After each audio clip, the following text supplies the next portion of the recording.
years of my life. It pained me, Baba. If I had a kid out of wedlock, I would have been justified that, oh, my wife can do whatever she wants to do. If I had a kid out of wedlock, I would have been justified. What did I do but just love? My wife traveled 6 years, and for the small money I was earning, I was sending money to my wife every time. I have receipts here. You were saying that I was sending money abroad. I was sending flowers. I had friends in the US, and I would beg them to buy flowers and deliver in her house. True. Now look at your mouth. My wife didn't bother to come back since 2021. I did not see my wife again until last year that I sent her money to buy ticket to come to Nigeria. I went with 2 cars to the airport with my friends. I gave my friends phone so that they welcome her. I couldn't get a clip of me hugging my wife. You haven't seen your husband in 4 years, and I went to pick you up at the airport and you did not hug me. We got home and she did not kiss me, she did not hug me. I slept in the living room for 2 days. I'm not going to lie, this really breaks my heart. That's so sad, watching a man cry like that. But then we're going to bury emotion and be real with ourselves. So this is just a little clip of his own side of the story, and you know how we do it here. Let us hear from the both sides, because if it were to be a woman that should come out to cry to the public like this, nobody will take pity on her. She will still be told, or she'll be asked that, where is your husband? We need to hear her side of the story. So fortunately for all of us, I have Mayowa's side of the story, and I'm going to read it out. Mayowa said, I need you to just know whatever resentment I have for him, he slowly worked his way there. And I think this is something that is very strong, a strong point that we should consider, because a lot of women are going through a lot in their marriage, and they are being forced because of the way we are built for marriage. Society is forcing them to make peace with a lot of things that discomfort them, a lot of things that makes them unhappy, a lot of them that slowly draws them into depression and their Waterloo, because they are women and they are believed that they have the power to make every unworkable marriage to be workable. So she is saying that this guy worked his way into whatever he has done to him. She also said, he was almost driving me to depression, making me lose myself, making me apologize for his bad behavior. Pick on that, please. I don't even care if he loves me or not, because what is love doing for me besides stressing me? He is not taking care of me like a man should. He is not satisfying me sexually. Of everything that I see, I pick on this one: sexual satisfaction. He is not helping my spiritual life. He is not spoiling me. He is not energetic towards any goal. That is another second thing for me to pick. He is not anything good, except do fine boy wearing clothes. Okay, all right. So there are a lot of messages, but I'm just going to work with this few. So first of all, women are going through a lot in marriage. Men are going through a lot in marriage. I always like to keep the balance when I talk about this. First of all, a lot of people do not have access to Mayowa's message, Mayowa's side of the story. And I believe that Mayowa is not even saying everything that she's been through. But the first thing she mentioned is that whatever she has done to this guy now, the guy worked his way there. Number 2 point, she said that this guy was always making her to apologize for his own bad behavior. Number 3, she said she was sexually unsatisfied in that marriage and he was doing nothing to improve that, which means that it was even a discussion that was brought up severally, and he still chooses to not work on himself. Number 4, he is not an energetic person when it comes to drive towards a goal. A lot of women will not like that. And the last thing there that I pick is that this guy is more interested in looking cute and flagging out as a fine boy rather than being serious with his life. The problem that we have, a lot of men believed themselves to be the prize in marriage.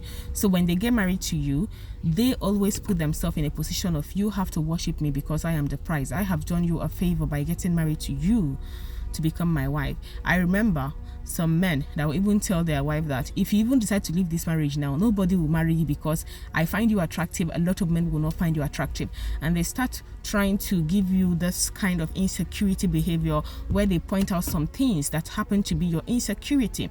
So while they focuses on looking good and wanting you to compliment them for looking good, but they constantly diminish your image and your title as a woman in that marriage, guess what?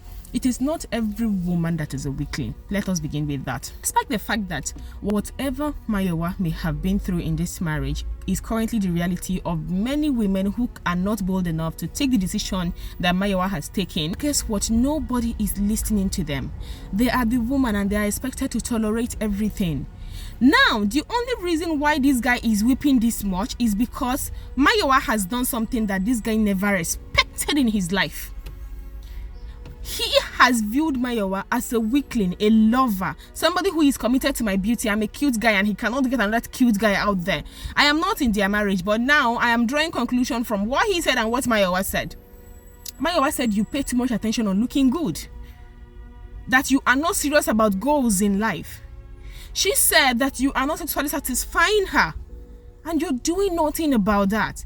See, sexual compatibility is an important aspect of marriage, and it is the reason why a lot of men, they cheat. They will try to wrap it around, the reason why I'm cheating is because my wife, when I told her that she should touch me like this, she will say no. My wife, I like her, I love her, she's a good girl, but she's not really good on the aspect of sexual. Yes. And a lot of women too, they are cheating on their husband on the low key because they are not getting sexual satisfaction. The earlier we start talking about this and not look at it as a dirty topic, the better for us, because it is the foundation of every marriage. Why are you both married? For sexual satisfaction, for procreation. A lot of you are in marriage now. The only sexual value you have for each other is procreation. So you both only touch each other to procreate. You don't touch each other for the satisfaction that comes with sexual intimacy. It is the reality of a lot of women in marriage. So it is not every woman that will make peace with that. Immediately you get married to a woman, you feel that you are the prize and you're not going to put in the work to make that marriage work. You feel she's the woman, she should put the marriage, she should make it work. No matter what you bring to the table that is bad, she should endure because you are the man. It is not every woman. Let us better start opening our eyes to this now. We see what Mayowa do. A lot of women will do it. See, you won't be lucky that Mayowa did not hurt you. I'm talking about physical hurt.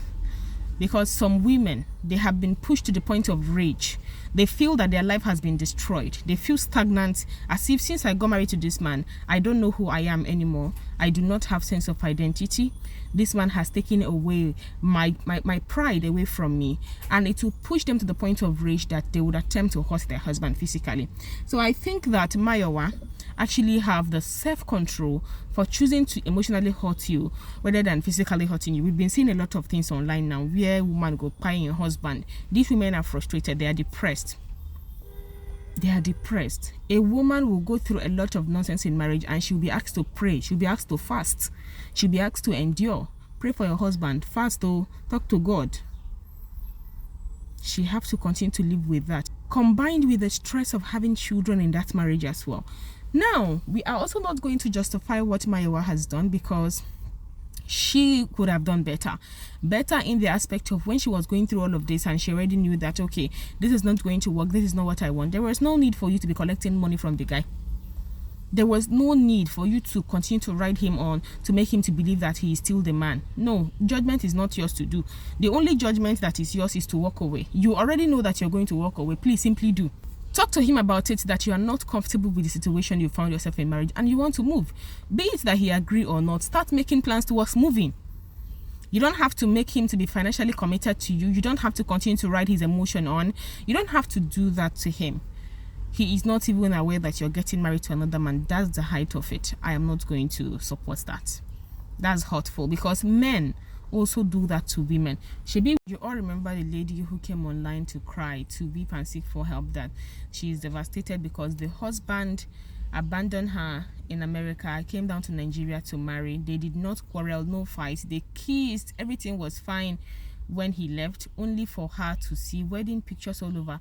Your husband that even had wedding pictures made things easy for you. At least you go quick know whether you want to stay or leave. There are a lot of men that have done this to their wives, and when they go to marry the second woman, they will tell the second woman, no, I like my private life, I don't want pictures online, because they are deceiving the second woman as well. They will not tell the second woman that I am married, so they will just be telling the second woman that I do not want my private life on social media, do not post me, do not post yourself. So, and it always begins with making these women to believe that stop posting yourself on social media. So when they succeed in making that particular new woman to not post herself on social media, they've automatically succeeded in not allowing her to post him as well on social media. So a lot of you women, your husband has gotten married to other women that you're not aware of.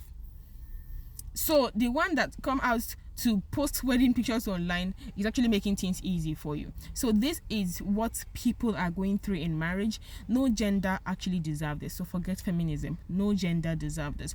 Emotional torture is a bad thing. Emotional torture can make people to lose their mental stamina.